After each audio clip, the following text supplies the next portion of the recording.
keadaan hati ini ada 3, sehat, mati, sakit. Kita ini kalau pengen selamat, berarti posisi hati harus yang sehat. Allah SWT berfirman, yauma la yanfa'u malun wala banuna illa man atallaha biqalbin salim. Hari di mana harta dan anak sudah tidak ada manfaatnya lagi. Anak yang soleh pun nggak ada manfaatnya. Ketika apa? Sudah dibangkitkan pada tiupan sangkakala yang kedua, semua pada lari. Istri lari dari suami, padahal di dunia tidurnya bareng. Suami lari dari istrinya, padahal tidurnya bareng. Anak lari dari ibunya, lari dari bapaknya. Kakak lari dari adiknya, adiknya lari dari kakaknya. Padahal waktu di dunia mereka saling tolong-menolong. Di hari itu sudah tidak ada manfaatnya. Bapaknya kurang amal, minta anaknya. Anaknya bilang nggak bisa. Di satu hari nantinya seperti itu. Maka tidak ada yang selamat. Kecuali apa? Illa man atallah biqalbin salim. Kecuali dia membawa hati yang sehat. Atau selamat. Atau bersih. Terus kemudian ada hati yang mati, ini hati yang celaka sudah. Insya Allah yang ada di sini saya masih berhusnudon tidak masuk ke dalam hati yang mati. Karena hati yang mati wes wegah mbek ngaji. Kalau disuruh milih antara ngaji dengan organ tunggal, dia pilih organ tunggal. Itu hatinya mati. Hati yang sakit, kita itu mungkin di sini nih letaknya nih. Hati kita tuh sakit gitu. Kadang ngaji semangat, kadang lemes gitu ya. Kan itu kan. Kadang-kadang baik, kadang-kadang yang marah. Nah ini di sini.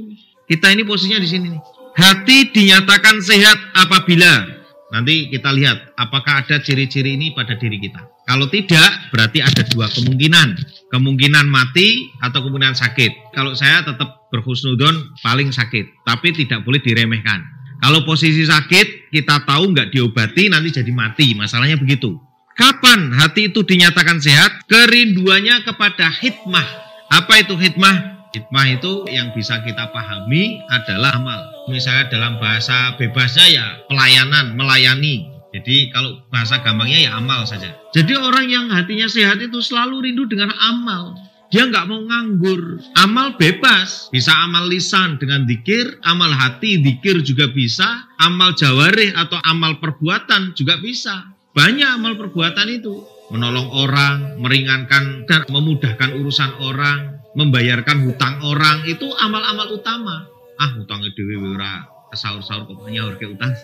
Orang kan kadang-kadang begitu. Kata Nabi Abdulul Akmal itu diantara salah satunya adalah membayarkan hutang orang. Kalau tingkatan kita misalnya begini, ada orang utang 20.000 nggak bisa bayar, ya udah lunasin. Itu kan sama dengan bayarkan hutang. Atau kita ke warung, ada orang misalnya beli beras, Mak saya beli beras 2 kilo, bayarnya besok ya, tolong catat di bon. Saya mendengar, saya bayarkan. Itu namanya membayarkan hutang. Itu amalan yang utama. Masya Allah. Dan itu sulit untuk dilakukan. Kecuali orang-orang yang diberi kemampuan oleh Allah. Kalau orang yang berhusnudonnya kepada Allah itu tinggi, dia akan mengatakan begini.